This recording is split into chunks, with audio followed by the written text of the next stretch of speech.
100 টাকা, 100 টাকা। আমার কাছে ফ্রুট কেক মাত্র 100 টাকা। না না, দামটা কি বেশি বলে ফেললাম? আচ্ছা তাহলে 50 টাকা। সেটাও বেশি মনে হচ্ছে। তাহলে কি 20-30 টাকায় দেওয়া যেতে পারে? দিলেই হয়, না দেওয়ার কি আছে। এই যে ক্রিসমাস আসছে, শীতকাল পড়লো, এই শুরু হলো হোম বেকারদের রমরমা। সামান্য একটু ময়দা দেবে, সামান্য একটু দুধ দেবে, তার সঙ্গে কি বেকিং পাউডার বেকিং সোডার আবার দাম ধরতে হয় নাকি? আর ওই চিনি নুন এগুলো তো ঘরেই থাকে, ওগুলো তো ঘর থেকেই দেওয়া যায়। তার সাথে যেটা একটু দামি যায় সেটা হচ্ছে বাটার।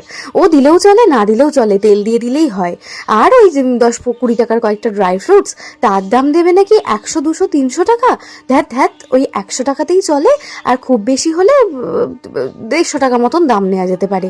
এর বেশি দাম দিয়ে ফ্রুট কেক খেতে লাগে না, ও তো আমরা ঘরেই বানাতে পারি। একটু শুধু ক্রিসমাসের সময় কিনে খেতে ইচ্ছে করে তাই। এই কথাগুলো আমি বলছি না, কিন্তু এই কথাগুলো বলে অনেক কাস্টমাররাই বলে, বা অনেকেই মনে মনে ভাবে। কি যারা হোম বেকার আমার ভিডিওটা দেখছো তারা মানে এগ্রি করছো তো আমার কথাটা, সহমত তো? আমি কি কিছু বলবো? যাই হোক, এই কথাটার সাথে আমি একদম সহমত নই। কারণ একটা কেকের পিছনে প্রথমত থাকে অনেক অনেক ভালোবাসা। আচ্ছা, ভালোবাসা না হোক ফ্রিতেই হয়ে যায়, তার পরবর্তী যেটা থাকে সেটা হচ্ছে ভালো কোয়ালিটিফুল প্রোডাক্ট। এই জন্যেই আমরা হোম বেকার, কারণ আমরা কোয়ালিটিফুল প্রোডাক্ট দিয়ে কাজ করি, পরিষ্কার পরিচ্ছন্নতার সাথে কাজ করি, এবং অ্যাট আ টাইম একটা দুটো তিনটে মানে যে কটা অর্ডারে থাকে সে কটাই কেক তৈরি করি। অকারণে কিন্তু অসংখ্য কেক বানিয়ে আমরা বাড়িতে রেখে দিই না যে যখন ইচ্ছে সেল হবে, কারণ আমাদের দোকান নয়। তো সেই জন্য একটা দোকানের সাথে তুলনা করে কিন্তু দামটা আমরা রাখতে পারি না। আমরা অত কম দামে কেক দিতে পারি না। আপনার যদি সামর্থ্য থাকে আপনি কিনে খাবেন, না থাকলে আপনি কিনবেন না, কোনো সমস্যা নয়। তাই বলে কিন্তু সামর্থ্যের ভিত্তিতে আপনি দ্বিতীয় কাউকে মানে যে ব্যবসা করছে তাকে ছোট করতে পারেন না, বা তার কাজটাকে ছোট করে হেও করে কথা বলতে পারেন না। যার যেখান থেকে সামর্থ্য সে সেখান থেকে। আমার সামর্থ্য নয় 5 তারা হোটেলে গিয়ে খাবার, তাই জন্য আমি খাবো না। আমি খেতে পারছি না বলে সেই হোটেলটা খারাপ হয়ে যাচ্ছে, বা হোটেলের খাবারগুলো খারাপ হয়ে যাচ্ছে, বা সেখানে সার্ভিস খারাপ হয়ে যাচ্ছে, এমনটা নয়।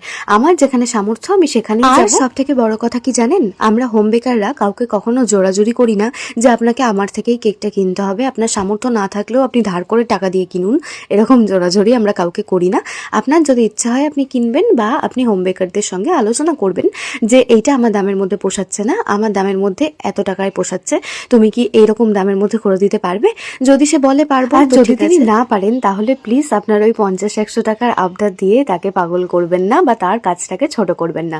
তো যাই হোক, কথাটা কারোর গায়ে লাগার মতন আমি বলিনি, আমি একটা সঠিক বাস্তব কথা বলেছি।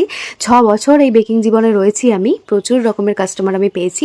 তবে ভগবানের কৃপায় বা তোমাদের ভালোবাসায় আমার কাস্টমারের সার্কেলটা ঠিক এমন নয়, আমার কাস্টমাররা এরকম আবদার আমার কাছে। যাই হোক, ফ্রুট কেকের ভিডিও তো তোমাদের সঙ্গে অলরেডি অনেকগুলো শেয়ার করেছি। এগলেস ফ্রুট কেকগুলো শেখার জন্য